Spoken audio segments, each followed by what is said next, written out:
ನಾನು ನಿಮಗೊಂದು ಕತೆ ಮೂಲಕ ಹೇಳ್ತೀನಿ ನೋಡಿ. ಒಂದು ಊರಲ್ಲಿ ಒಂದು ದೇವಸ್ಥಾನ, ಆ ದೇವಸ್ಥಾನಕ್ಕೆ ಪೂಜೆ ಮಾಡತಕ್ಕಂಥ ಒಬ್ಬ ವ್ಯಕ್ತಿ. ದೇವಸ್ಥಾನ ಬಹಳ ಹೆಸರಾಗಿತ್ತು, ಏನು ತುಂಬ ಜನ ಹೋಗ್ತಾ ಇದ್ರು. ಅಲ್ಲಿರುವ ಆ ದೇವರಿಗೆ ಪೂಜೆ ಮಾಡತಕ್ಕಂಥ ಆತನನ್ನು ಕೂಡ ಹೆಚ್ಚು ಕಡಿಮೆ ದೇವರ ಸಮಾನವಾಗಿ ನೋಡ್ತಾ ಇದ್ರು. ಏನೋ ಕೆಟ್ಟ ಗಳಿಗೆ ಆ ದೇವರಿಗೆ ಪೂಜೆ ಮಾಡತಕ್ಕಂಥ ಆತ ಯಾವುದೋ ಒಂದು ಕೊಲೆಯೋ ಅತ್ಯಾಚಾರವೋ ಯಾವುದೋ ಒಂದು ಪ್ರಕರಣದಲ್ಲಿ ಸಿಕ್ಕಿಬಿದ್ದು ಬಿಟ್ಟ. ಈಗ ಜನರಿಗೆ ಒಂದು ಗೊಂದಲ, ದೇವರಿಗೆ ಪೂಜೆ ಮಾಡತಕ್ಕಂತಹ ಆತ ಕೊಲೆಗಾರ ಅಥವಾ ಅತ್ಯಾಚಾರಿ ಅಥವಾ ದುಷ್ಟ ಅಂತ ಗೊತ್ತಾದಾಗ ನಾವು ಆ ದೇವಸ್ಥಾನಕ್ಕೆ ಹೋಗಬೇಕಾ?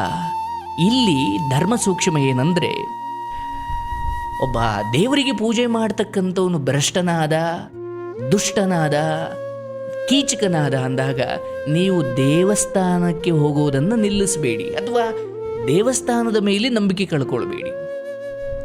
ಒಬ್ಬ ಪೂಜಾರಿಯ ಮೇಲಿನ ದ್ವೇಷಕ್ಕೆ ದೇವರು ಹೊಣೆಯಾಗುತ್ತಾನೇನು? ದೇವರು ಅನ್ನೋ ಕಲ್ಪನೆ ಹಿಂದೂ ಧರ್ಮದಲ್ಲಿ ಬಹಳ ದೊಡ್ಡ ಅರ್ಥವನ್ನು ಒಳಗೊಂಡಿದೆ. ದೇವರು ಗುಡಿಯಲ್ಲಿ ಮಾತ್ರವಿಲ್ಲ, ದೇವರು ಎಲ್ಲೆಲ್ಲಿ ದಯೆ, ಕರುಣೆ, ಪ್ರೀತಿ, ಅನುಕಂಪ, ಕಾರುಣ್ಯ ಇದೆಯೋ ಅಲ್ಲಿ ಎಲ್ಲ ಕಡೆ ದೇವರಿದ್ದಾನೆ. ಹಾಗಾಗಿ ನಾನು ಕೇಳ್ಕೊಳ್ಳೋದು, ಯಾವುದೋ ಒಂದು ಪ್ರಕರಣಕ್ಕೆ, ಒಂದು ಯಾವುದೋ ಅನ್ಯಾಯಕ್ಕೆ ನ್ಯಾಯವನ್ನು ಹುಡುಕುವ ಭರದಲ್ಲಿ ಒಂದು ಧಾರ್ಮಿಕ ನಂಬಿಕಾ ಕ್ಷೇತ್ರ ಅದರ ಮೇಲೆ ನಂಬಿಕೆ ಕಳ್ಕೊಳ್ಬೇಡಿ. ಭಗವಂತ ಧರ್ಮಸ್ಥಳ ಮಂಜುನಾಥನ ಮೇಲೆ ನಂಬಿಕೆ ಇರಲಿ.